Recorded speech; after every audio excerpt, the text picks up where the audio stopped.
Hello, good day, good day, good day. Naggutom si mother, guys. So, ayun mga ka-mother, magluto tayo ng hot pepper, sili yan, garlic, lagyan ng onion, o diba, i-blend natin yan para gawin natin. So, sa ating mushroom, magawa tayo ng appetizer. O ayan, ay, naku, nakalimutan ko, hinawakan ko yung sili na ko, naging appetizer ng kamay ko. O, diba? Ayan, i-blend na natin yan kasi nagutom na si mother. At kailangan kong kumain ng mas marami-rami ngayon kasi para mag-gain na naman ako uli ng weight. O, ayan, lagyan mo ng onion at saka i-blender mo na yan. O, ayan na.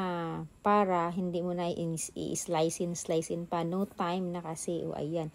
Blender mo na lang yan. O, diba? Yan. Tapos, prepare mo na yung pan. Tapos, yan. Ilagay mo na.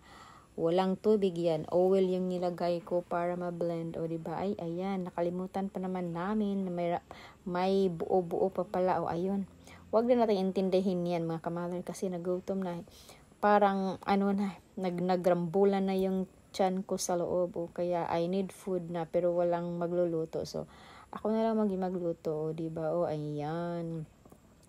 Mix na lang natin yan. Oy, nangangamoy na ng garlic. Kaya, sabi ko nga, appetizer yung gagawin natin. O, diba? Try nyo yan, mga ka-mother, ka-friends.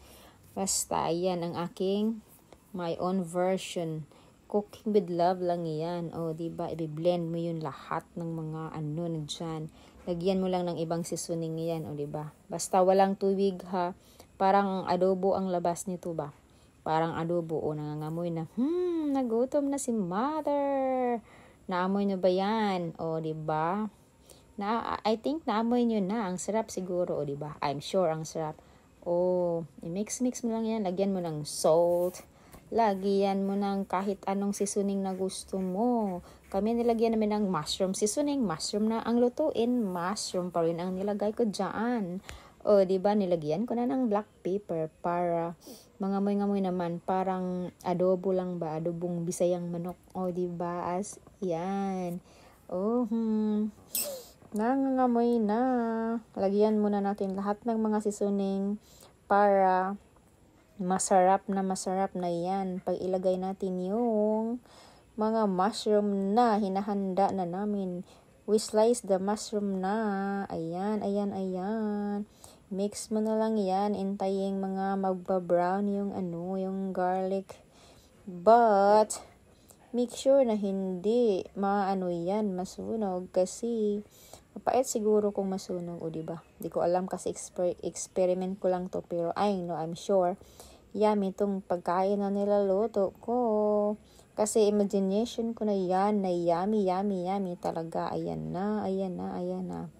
I think ready na natin ilagay yung mushroom na sok na natin sa water pagkatapos in-slice. Yung ginawa ko palang mushroom nito, guys. Yung hindi yung pinakita ko na shiitake. Yung buo na shiitake talaga, buong buo. At saka in-slice lang namin para maging masarap. Pag maliit kasi, mas masarap nguyain, diba? O, diba? Soft talaga. Ayan na. Sige, mix mo lang yan.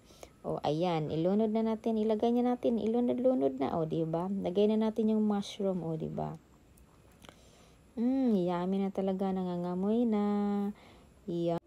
Ito na, guys. Tapos na. Thank you for watching. Kain tayo. Yummy! Okay, for the next recipe, ito yung banana blossom o banana flower, guys. Ginawa ko siyang burger.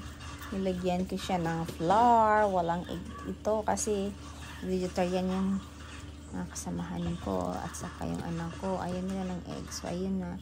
Ginawa ko na siya ng burger. Ayan na, ipipito na natin yan. Ayan.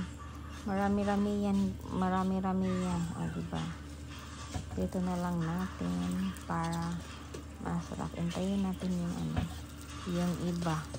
Kasi nilagay ko dyan at pinaform ko pa yan, tapos direct ko nilagay dyan. Oh, ayun, tapusin nyo na yung video para makita nyo kung ano ang procedure. Sa next video ko, ano ko dito kung ano ang mga ginagawa ko at ano yung mga seasoning ko.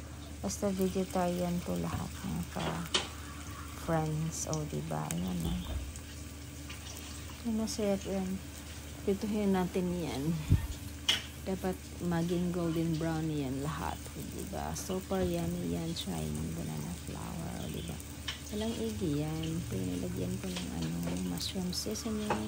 Yung vegetarian seasoning. Pati yung soy sauce namin vegetarian. Para yummy na yan. O, ayan na guys. Ayan na. Mga ka-mother brown. Naluto na. So, ayan na. Thank you for watching.